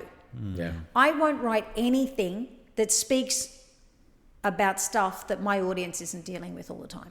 So I write about race, gender, class, all those things, sexuality, all of those things. I will only ever write about what I know is the everyday. But that's just my preference. That's because I know how much I pull on the shows that I've loved and the actors that I've loved to inform my everyday. Yeah, it's interesting. So you reckon, is it something to do with Greeks learning English now and looking at English shows, like the next generation coming through? Possibly. I think they want to be part of Europe. I'm not saying that they're not proud to be Greek. But I think, what their reference points are, I think, are a lot more accessible. In those days, we only saw, in Greece, you would only see Greek stuff. That's it. Yeah. True. And now you see, it's so funny. Because we love watching Siniyama Sirapedia, right? When it was on Saturday night, when you're in Greece, if you've come home from wherever you've been at 11 o'clock at night, you sit and watch that and you feel like you're out, right? So we'd watch that. But then you'd see tomorrow night, Blockbuster, and it's like they're showing like Top Gun as though it only came out like 2 years ago. Do you know what I mean? Exactly what I'm saying, that they don't put the past, they don't leave it in the past. They bring it forward all the time. So I'm like, oh my God, they're promoting this like it's the premiere, of this film. Yeah. So new material, I guess, is what they need, don't they? Well, I don't know. I think, look, well, that's what they're. You've got to be okay with who you are to be able to laugh at the stuff. And I think the Greeks don't want to be thought of as this non-competing race anymore. I think they want to compete, and I think the Olympics showed to the world that they are world class. And absolutely. I think anyone that has the privilege of going to Greece or has had to lean on the medical part of Greece, because I know that it gets a bad rap, but for me, they saved me. Because I did IVF in Greece and they're genius at it. They're leaders in various different medical things. They're huge in research and development. And whether it's dentistry or robotics or IVF or plastic surgery, my mum, αυτοί οι Έλληνες στο plastic είναι νούμερο 1. I don't know. Κοίτα, φαίνεται αυτή, φαίνεται το 100% το έκανε. Σου το λέω τώρα. And they're awesome at that stuff. And I think that they're like, no, we're not going to make fun of ourselves. I don't know how conscious it was, but I think that they've gone, we need to show that we're world class.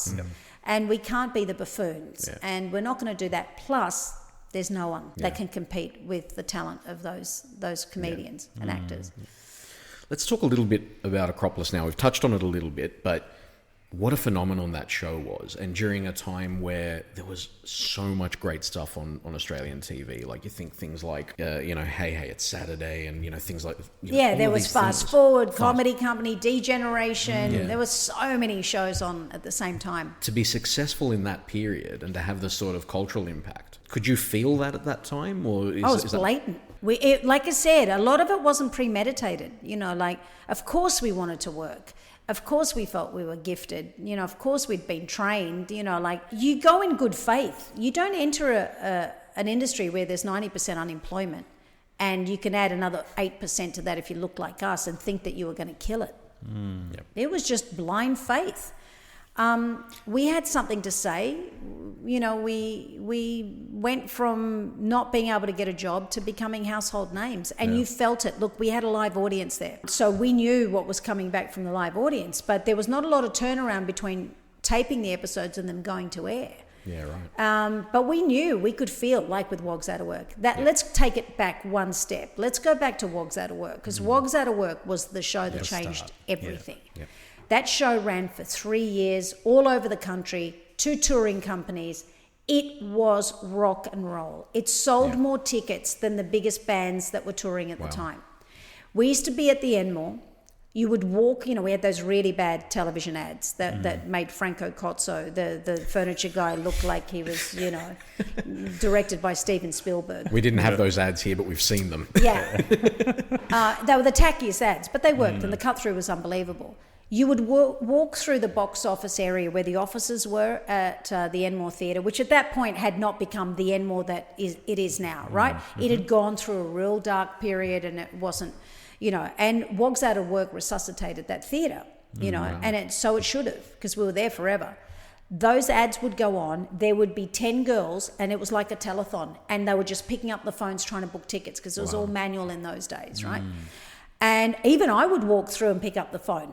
Like there'd be a phone ring and I'm like, hello, yes, Wogs Out of Work, box office, yes, what night? Yeah. We were selling 8 shows a week for months and months on end, 1,500 people per show. It was massive. We were not famous. No one knew our names, but they knew the show. And so out of that, Acropolis Now, the opportunity to do Acropolis Now was given to the boys primarily. And then I was not really even going to do it. I'd sort of done a bit of, film, and the first thing I did, I got nominated for. I'm like, oh yeah, this is theatre and film for me. That's what I want to do. Yeah. And the boy said, you've got to be in the show. And I'm like, well, I don't know whether I want to be. Because those other shows hadn't really kicked in at that point. Right. Acropolis Now was still in development. They said, okay. And I said, well, I want to write episodes if I'm going to do it, because I love writing. And so then, I had to audition for the role. You're kidding. I had to audition for Effie. Luckily, I got the job. Yeah. And so then that all happened, and then that was the icing on the cake. Yeah. But the cake was Wogs Out of Work. But certainly Acropolis Now made us household names. Yep. And people that would never come and see the stage show were now accessing us and this beautiful little animated, lovable world. Yeah. And, where there was great tension always in a playful way. Yeah. Effie was in love with Ricky, Jim was in love with Liz, Mimo was in love with anything that walked.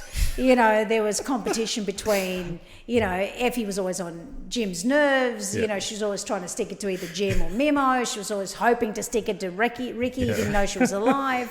There was Sophie and Effie. Yeah. There was a lot at play. It was very, very...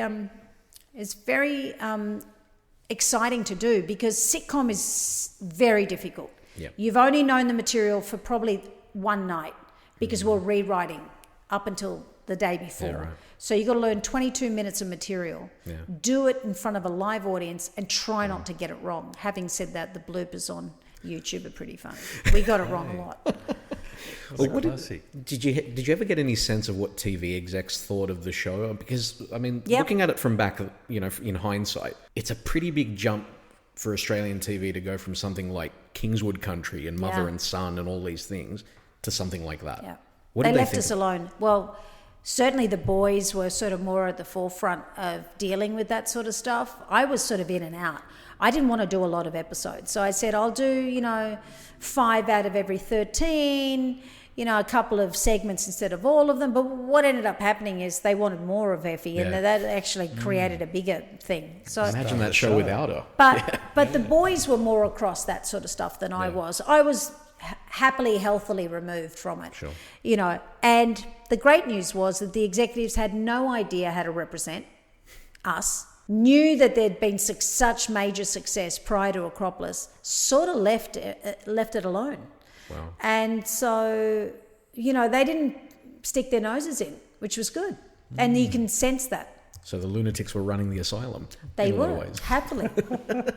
The lunatics were happy, the asylum was happy. Which seems to be the way most comedy acts happen. I mean, the Marx Brothers were exactly the same. They just were left to their own devices. They were, but the Marx Brothers did a great thing. They took a movie that they'd written and they toured it as a live show to know exactly where the laughs were. Yep. That was so tight by the time they came to shoot it as a movie. Yeah. So they didn't... Look, say with Wogs Out of Work, that show was pretty raw. I mean, it's become mythological. But there were bits that weren't as funny as other bits, but the bits that were, you just remember the highs, right? When it came time for Nick and I to do Wogorama, which was sort of like a sequel, we previewed that show for a month before we let the critics in. We did cheaper tickets for 1 whole month to make sure that show was tight, because don't forget, in between Wogs Out of Work and Wogorama was a very tight sitcom. And in sitcom, they become accustomed to laughing So not to say that we were slaves to laughter, and I refuse to be that. I do deliberately put in jokes in my show which will cause discomfort. I mean, if pain persists, please consult a doctor. But I like making people feel a lot of feelings. Laughter is just not enough for me. Because I didn't start up as a stand-up. I wasn't looking to get laughs every time I opened my mouth. So for me, it was about storytelling. It was an interesting thing. Then we knew Wogorama couldn't have lags in it. Not that it had to be funny, but it had to be tight. Yep. And it had to be right. And there were characters that were there in the first week that didn't make it through to the week 4. Yeah, right. Slash cut. Every day, Nick and I would turn up because there were a few other people in the show. We'd cut, no, that's out. We're going to try this, we're going to try that. And it was the show that opened on the first preview night was not the same show that was there. And as a consequence, we got brilliant reviews and the show was a big success. But we had to, really work hard to make it that. Again, which brings us to the beginning part of the conversation, which is you got to work hard to make it look easy, and it's not the audience's business. All they want to do is see a great show. How do you conjure Effie? What is the process for you to bring her out? Is it instant now, or is there a process? It's sort of always been instant. It's my happy place. Doing her is really, it's such a happy place for me. It's fun. Time stands still. It's just this bubble. The audience feel it. I feel it. I do my stupid dancing. I love that dancing. I've always done bad dancing. And when you said I was a singer, you need to cut that out. That bit needs to come out. The worst thing I do, and it's not even deliberate, is singing. I am in no means a singer. My daughter says, Mama, just save it. Save it. That's what she says when I try to sing in the car. Just save it, Mama. She's nodding. No. But I can dance, and I do really bad dancing, and I love it. I can still do the splits, and I'm in well into my 50s. Let's knock on the door of the next one, and I can still do the splits. So I love my bad dancing. I love my audience. I love performing, and I really love that character. Yeah. So is it like therapy for you? Doing totally. Effie? Performing is therapy, don't you think? Anything that forces you to elevate outside of the everyday, whether it's like escape. Totally escapism. for me. But it's a good escape. It's escape for the audience. So it's our little bunker. It's our little, what's that room they call, when the shit goes down and you go into that room? What is that? The rich people have got those concrete. Panic room. The situation room. Panic room. Yeah. Well, it's the opposite of that. People, we happily put ourselves in that space just to sort of, release any tension and any... It's good. People refer to the jokes that I put around the hard stuff, and it's good for me and it's great for them too. So I feel embarrassed to ask, but can we talk to her? Hello? Oh my God. Why would you waste that much time? Seriously? Yeah. I don't know about you, but I'm feeling sleepy. Sleepy? It's very hot it's in here. like it's like having a warm cup of milk. That's what that Mary's like. I'm so sick of her. Really? Boring as. Anyway, how are you guys? How are you? Good, thanks. Exactly. Good thanks. Exactly. We've turned the heat up in here. We've got the masticha. Yeah, listen, I don't drink. I don't let anyone take advantage of me. Yeah. She said, "Querias, ψάχνετε." You know, she came in, gave her a drink. You know, she loosened up. Doesn't work like that for me. Okay. Too paranoid, control freak. And I know what guys are like. You know, no offence. Do you feel threatened by having two guys Threatened? in the room? Are you joking? Should we be hiding? Threatened by you buffheads? No, I'm good, thanks. All good. What's been happening, guys? What's going on? What are you talking about? Oh, we were talking to your friend Mary just Hey, earlier, and careful when you say the word friend. Okay. An acquaintance. don't get it. It's dysfunctional. You know, we're codependent in some ways that I'm not comfortable with. She's the leech, is she? She is. Just sucks everything out of me. Oh, what a classic. I'm the cash cow. Classic. So what are you up to these days, Effie? What am I up to? Mate, it's quite obvious what I'm up to. I'm entertaining the troops. Yeah. It's a war out there, guys. It's flooding. Really? You know, Noah was lucky. Noah gave me a lift on his ark on the way here. It's terrible. It's terrible. Classic. Mother Nature is not happy with us, and I have to take a little bit of responsibility for the fact that, yes, I know, not now, not in recent decades, but certainly in the early part of, the 80s/90s, I might have contributed to that ozone layer issue. I admit. How did you survive through lockdown, Effie? Badly. Yeah. No, I was all right. It's all right at the beginning. Everything's all right at the beginning. Yeah. Isn't it? It's the end where it gets ugly. The honeymoon was short, was it? The honeymoon, I spent a lot of time, in my preferred horizontal position. I was getting to know on the workbench, But then, even after a while. But I found the hardest thing for me was, the whole essential workers, definition didn't sort of align with mine because, if you're a wog, hair removal is definitely an essential service, and I did not have access to any of that, and it was pretty horrific. I've got to say, I was really worried because there's a lot to maintain, if you know what I'm saying. True. Did we need it during lockdown? The hair removal? Do you think? Well, yeah, unless you wanted to switch the lights off for a lifetime. I don't know about you guys. What did your husband think in that situation? Shane Bradley Cooper, his name is. Doctor. Shane's a really nice guy. He loves me for all the right reasons. But I did worry at some point that he would think that his goddess bride had turned into his werewolf wife. But separate to that. That was only one of the issues. There were plenty of them. I had to homeschool my kid. No offence, I've been called a lot of things. Scholastic's not one of them. I myself have not been formally educated, educated by the streets, Street smarts. or the courts, avenues, etc., parades. I'm a hairdresser by trade. What do you want from me? Fantastic. You know what I'm saying? There were challenges everywhere. The cash, the fact that everything dried up, that killed me. Yeah, I took JobKeeper. Who didn't, right? It was good, but it wasn't enough. I'm not accustomed. That's nothing. Look, I'm lucky. My husband is a plastic surgeon. Weirdly, people were wanting to do consults about plastic surgery because everyone let themselves go, And plus they were using the JobSaver, and the JobKeeper. They were just putting it to the side, like a lot of people. There wasn't like you could buy a lot of good food. Yeah. Like everything was gone. Yeah. You mentioned locusts earlier. They'd all gone to Coles and Woolies and stocked up. I had fantasies about all that. Exactly. Classic. You know what the classic was? And I talk about this in my show, Better Out Than In. Yeah. For those that haven't seen it, you should. It's a classic. I talk about that, people apparently, hoarding was a mystery. Yeah. I don't, it became, such a mystery to people. And, why would people hoard toilet paper? Exactly. Why would they? Did anyone ever work that out? Every time we turned on the television, all we heard was the unprecedented use of the word unprecedented. Epidemic, pandemic, dippity menace. Yeah. Everyone shat themselves. That's why we needed the toilet paper. And you know, I understand that. Even I had the overwhelming urge to go and, you know, hit up that Coles. Yeah, classic. But you can get in one of those bitch fights with one of those Fear of other missing people out. that were, you know, had the trolley full. Did I you- would have done. Did you get in any? I've got contacts. I've got people, I've got fans. You knew a guy who could get you toilet paper? Not a problem.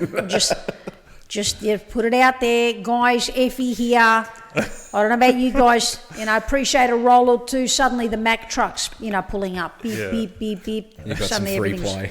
Exactly. My fans love me. I'm there for them. They should be there for me in an hour of need or in months and months of needs. dear. Classic. It is. How's Jim and Mimo? I don't know. Why don't you ask them? Yeah. Movedon.org. Okay. No, they're fine.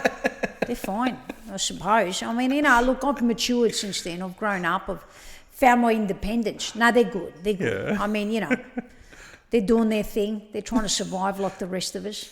Classic. I love them. Fantastic. They're, you know, my family. Yeah. You know, but family get on our nerves. You know what it's like. I don't know about you guys, but what happened lockdown-wise for you guys, family-wise? Were you seeing your olds? We weren't meant to, but we Oh. did. I wasn't meant to, But but we did. I did anyway. I snuck in and said hi to my mum and checked in and from a distance, no, socially distant. no. We went in. G'day, yes or mum. What are How you trying to get the inheritance early? I was. Listen, one of the benefits was not having to see my own mother, no offence. But you know what I say, and I say this in the show, thick people and smartphones, bad combo. That's good. That's prophetic. Bad. I like it. Seriously. Fantastic. My mother's hairy nostrils, really, close up, or the ceiling, Oh, you know. classic. No, why? Saying the same thing over and over again. Couldn't handle it. You know, look, there was, you know, a bit of respite from those responsibilities. I, you know, appreciated that. Yeah. But I just, you know, I'm not good on my own, left to my own devices, whatever that means. Which devices? The iPad, the phone? Which devices are we talking about? Yeah. You know, now there are devices, so I don't think that applies anymore. And, you know, you can't look at the world through a screen. It's depressing. Yes. You know, there's plenty of idiots out there, plenty of show-offs, plenty of fake news, you know, fake breasts, fake lives, fake everything. You know, I can't handle that stuff. I get to a meal where I'm just like chockers on that stuff. I just need to detox. You know, what am I going to do? classic. Read classic? As if. Well, Effie, it's been lovely having you here for a we're short done, time. are we? Yeah. You know, fair enough. I understand. We're going to go see the show. yeah. Tom. I think we've Better got to out see the than show. in. Well, we're gonna be groupies there that night. I think we might have to think so. throw our boxes up there. have if, to. Go to maryandeffie.com/tour. Okay. for all the dates coming up. I'm not going to be around for long. I mean, I'm not dying or anything. There's nothing untoward. But, you know, all good things come to an end, and that show will come to an end at some point. So get in and see it if you haven't already. And if you've seen it, come and see it again. Absolutely. We'll have to. Absolutely. It's a good sneak Well, peek, Tom. We have to get in there. We're mate. definitely going to be going. Thanks so much, Effie. Pleasure. It was Nice all to meet yours. you, Effie. I mean, Classic. Mary, just Just like just that. hearing you going into that, like it's unbelievable to see you switch like that. Are your friends and family impressed by that? Or Well, is it my normal daughter's now? here. Come on, you're going to come and say Come on, hello? Jamie. She does a Come on, great Jamie. Effie. What? This is Jamie. We've heard But that she's she got plays- great timing. She plays Effie sometimes. Effie's daughter, Aphrodite. Effie and Effie. Wow. Can we hear Effie? Hello, good thanks. Hello, good things. How are you? I'm good, thanks for asking. How are you? I wasn't talking to you. Oh, disrespect. What a classic. That's my daughter. She does Effie. Look, the only one I really do Wow. Effie with is her. Because she helps me with my lines. Well, I didn't really do Effie on speaker that much. When I was like 3, Dad pushed me onto the stage, and all I could think of in that moment is run and hide in Mum's dress. That's all I could think of in that moment. Yeah. What a classic. Yeah. But Wow, Jamie. she loves performing as well, amongst a million other things. And you know what? Years ago, if someone said, "Oh, you're going to have a daughter, and you know she might want to go into the business," what are your thoughts on that? I would have said, "Oh God, no." But I think when you do it from a joyful place, when you're not looking for approval or love from strangers, and you know, if it's just an extension of how you express yourself, Jamie, She might do it, she might not do it, whatever she wants, but she's good at it. Well, She knows the comedy timing. She's taken some good traits from mum. There is this person, Terry. Oh yeah, she's got an agent. She does lots of kids things. She's doing a fashion show, all kids. She doesn't do any grown-ups. Yeah? She just does kids. Is she your agent now? Yes, she's my agent temporarily. Yeah, we're just keeping her on her toes. Yeah, we're keeping her on her toes. But I said, oh, my friend Livy, she's doing a KFC ad or this show that one of my mum's friends, Angus, is in. And then I think the next day, Terry contacted us. Wow. Because I'd uploaded a video, I don't know whether you guys have seen it on Effie's socials, where Jamie's got the big buff on and she does Effie and she promotes Better Out Than In. Yeah. And we literally got calls from like 2 or 3 agents the next day. And Terry is an actress that took over my role in Wogorama. Wow. And then she had studied as a teacher. She loves kids, and she's got a hugely successful kids agency. And they do anything from fashion to singing to, TikToking to, ads and whatever and acting. And she said, please, let me have Jamie. I need her. And so we met with her. She flew up to Sydney and we met with her. And I said to Jamie, look, I don't need you to do it. You want to do it, you do it. You change your mind, you don't have to do it. And so they agreed that they're in cahoots together. Yeah. So Jamie's got an agent. Yeah, a couple of days ago, I went with my friend Avi. We went to this workshop with Terry. It was really fun. It was all about modelling. And my friend Avi, she loves clothes. She loves designing. So that was a really good space for her. So it wasn't just a private one. There were many other kids, and 2 of them have done Kids Fashion Week before. One of them was a very good model, and the other one was wearing these stilettos that should not be for kids. Okay. What a classic. So, yeah, I mean, Jamie, if she wants to model, she can, but Terry's looking at her as a possible host. Wow. Oh, I could see a She's a good public speaker. duo. What do you reckon? So that's it. Absolutely. Yeah, it's become the family business. It is. Fantastic. Jamie, Do a well show done. together. Well done. We can't wait to see what you're going to do with mum to start with, but then there's obviously a future there for you if you decide to go down that path. She's just my sidekick. You're good. This kid is And has good. her mum's wit. That's it. Jamie, I think we're looking at a superstar in the future, Tom. What do you think? Absolutely. Stay tuned. Absolutely. Oh. You heard it here first. I'm glad we got you on here, Jamie. Are you going to come back and can we interview in a couple of years' time? Yeah. Once she's got her KFC commercial and she's done her little bits and bobs. Yeah, I don't think I'll want to do a KFC commercial. Just stuff in your face. I reckon. But, Hey, it worked for the Colonel. It did. It did for him. I could see you in Hollywood even. Who knows? I'm gonna No, stay could you in see her in Australia Brighton for a Le little bit. Sands? We could. Yeah, we right. can. Well done, Jamie. Thank You're you the very best, Jamie. much. Thanks for coming on. I mean, she's unbelievable. She's got great believe talent. she's She's 9. taken so much. She's taken so much from you as well. Seeing her here now and thinking back to watching that 60-minute special and your journey to motherhood. Me personally watching that, I couldn't help but cry. And watching it back again recently since having kids. How do you look back on that period now? Well, for those that don't know my story, it took me almost a decade to have Jamie. I did 23 IVFs, and there were a lot of losses along the way. The biggest loss was my daughter Stevie, who was born stillbirth. That was very difficult. I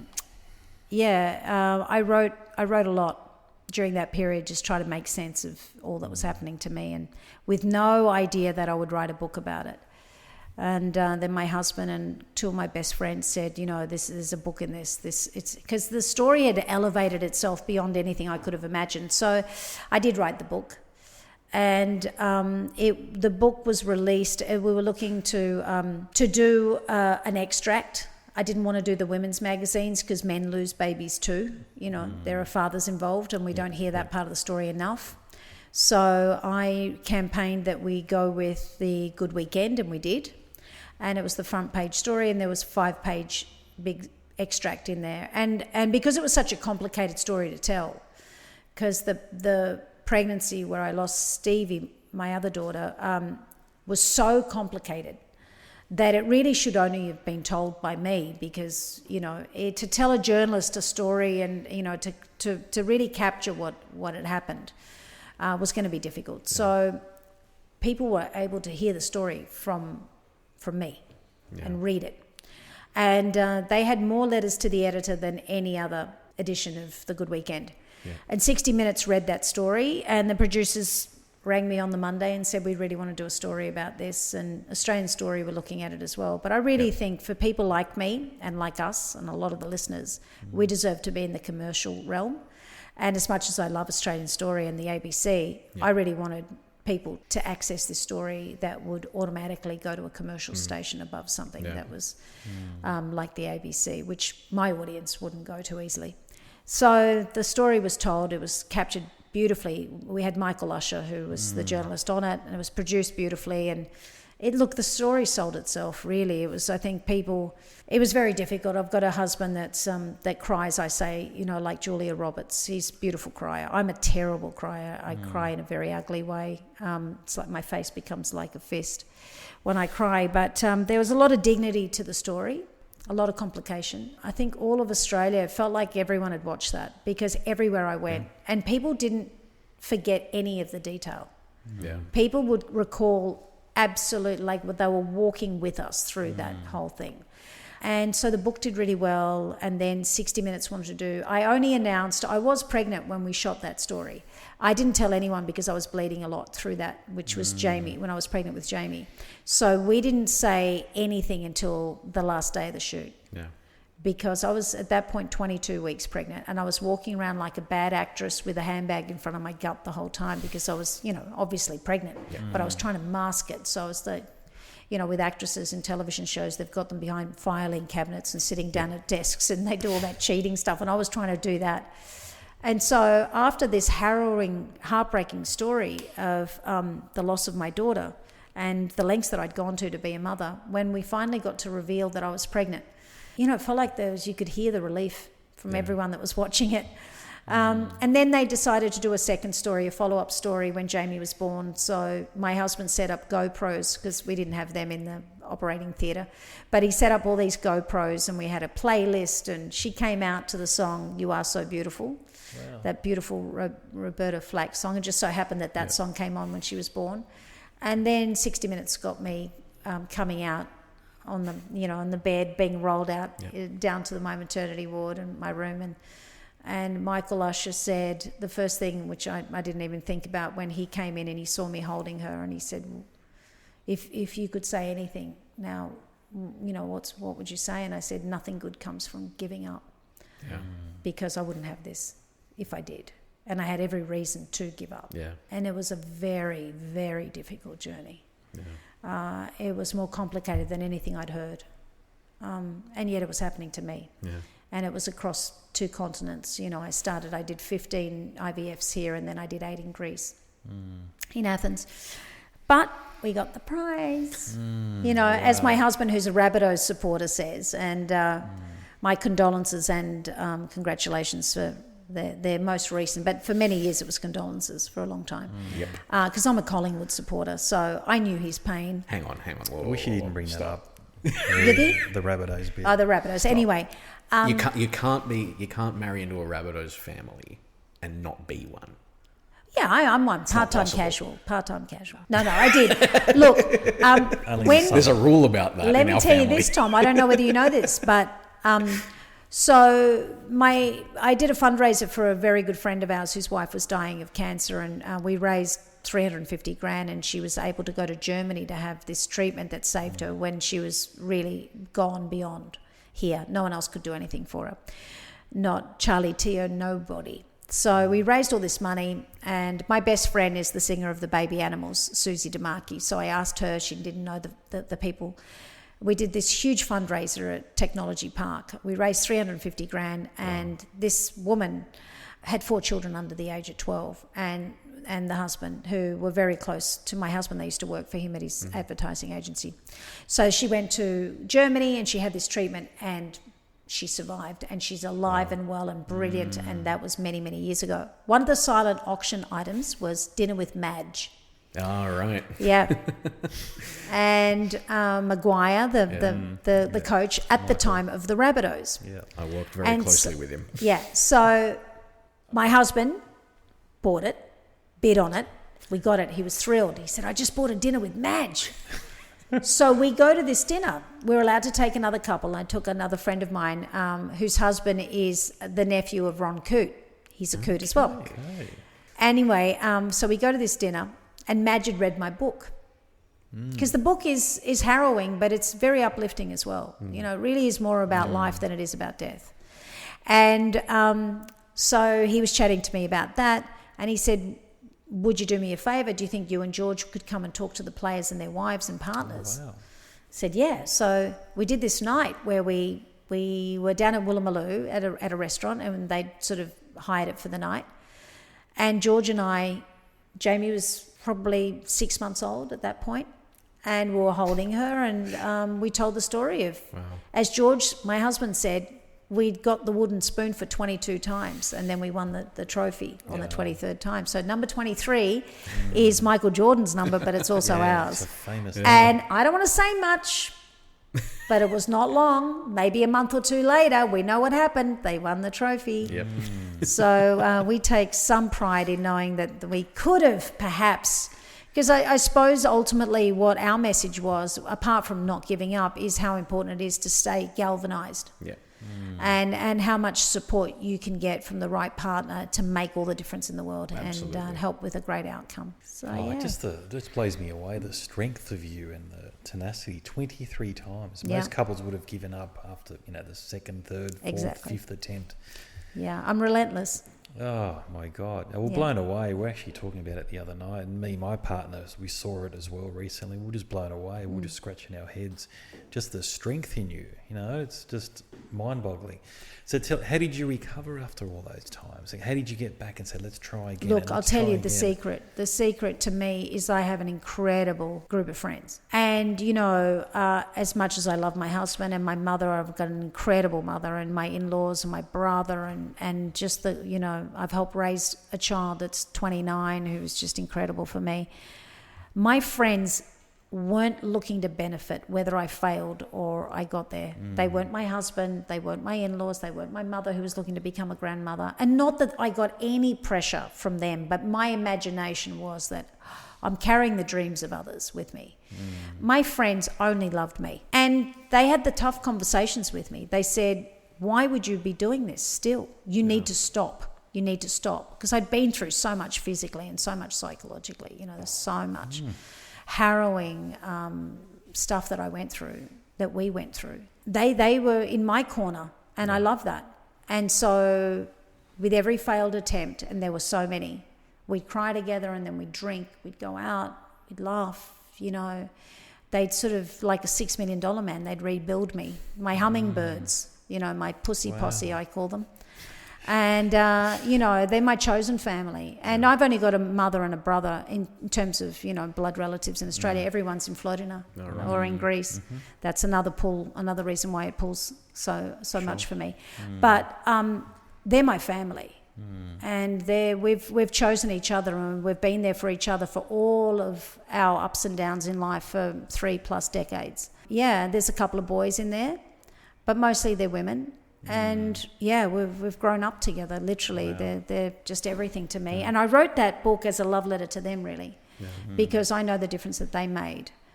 But, my mother's got the never give up attitude. My husband's pretty incredible. He's very, very heartfelt and determined, and just is the guy that steps up to all the hard stuff. He's that person too. And he'd lost his sister way too young. So I knew with him, he knew a bit like me. On our first date, he didn't tell me, but I got a sense. I thought, he's walked in my shoes. He knows big loss. And having lost my father, I think that as much as that stuff's difficult, it really does open your eyes to what matters. And it really does make you make every minute and moment and day and week and month, There's not much that you can't face when you've got two strong people like that. Yeah, I mean you know, we're good under pressure. It'll be the small things, like the fact that I was going to a meeting at the Opera House the other day, and he gives me the keys and the car key. You know, the car was on, but he always separates the car key from the rest of the keys. So I'm driving to this meeting, and the dash has got a key symbol on it and a question mark next to it. And I say to my director, who's in the car with me, can you check to see that the car key's on that clump of keys? Of course it wasn't. I couldn't switch off the car because then I couldn't switch it on. So my director had to go to the meeting without me. At that point, I was contemplating murder. So, you know, like, we're good with the big stuff, but it'll be those little things. It's like, where's that car key? I've asked you not to separate them. This was always going to happen. Classic. So, but yeah, no, he's a grown up, and so am I, and you know, he loves a laugh, and he's got great self-esteem. He gets it. You know, he's not hiding. He's not pretending to be something. You know, he knows who he is. He knows what matters, and so onwards. And this all happened in Greece, obviously. So you went to Greece the last 8 times? Yep. And do you want to tell us through that? Was it a hospital in Athens? Was it a specific doctor you met? No, well, there's one doctor, and they call him the Pelican. Okay. And his name's Dr. Pantos. He lived in Melbourne. He's a Greek that was from Melbourne, but had lived in Greece. They were the type of family that went backwards and forwards a few times. He was trained under the pioneers of IVF at Monash in Melbourne. And then once he was sort of qualified and ready, he went to Athens and built the best clinic, and it's called Genesis. Okay. And they produce 600 babies a month out of that clinic. Wow. And he is a pioneer in terms of research and development. He has got 8 children of his own. Oh, wow. None with IVF. Okay. I have never seen anyone that works the hours that he does. If you were to go to his clinic, you would see a million men walk past that are doctors, and you go, that must be the owner, that must be the owner, that must be the owner. And out comes a guy with a pair of denim jeans and his sleeves rolled up, wearing a check shirt. That's the owner. Yeah. He's the most modest, incredible human. He did not know who I was or what I did until I was pregnant with Jamie, and until I sent him a copy of my book. I didn't go there and big gnome myself and ask for special treatment. I wish I did in retrospect, because I spent a lot of hours waiting. Anyone that's tried to do anything in Greece knows that waiting is the biggest part of what you do. Yeah. But I got the prize, and now we've become best friends. Yeah. We holiday with his family every year. Wow. And I love his wife and children, and yeah, they mean the world to us. Wow. And I send people, strangers, friends, anyone, he gets them over the line. Yeah. He's the exception to the rule. Wow. Yeah, he's an incredible doctor. So much good has come out of that relationship and everything else. You know, I talked about something very taboo, you know, with the book. You know, no one wants to talk about the death of a child. And the book did a lot of good for me and for people that read it, and for people that didn't know how to deal with someone that had gone through that. So, yeah, good things come out of bad things. Well, the story is an absolute inspiration. Oh, and yeah, I mean, And how's Jamie in the background doing fist pumps? Jamie's like, Mama, I've got school tomorrow. Why are you still here?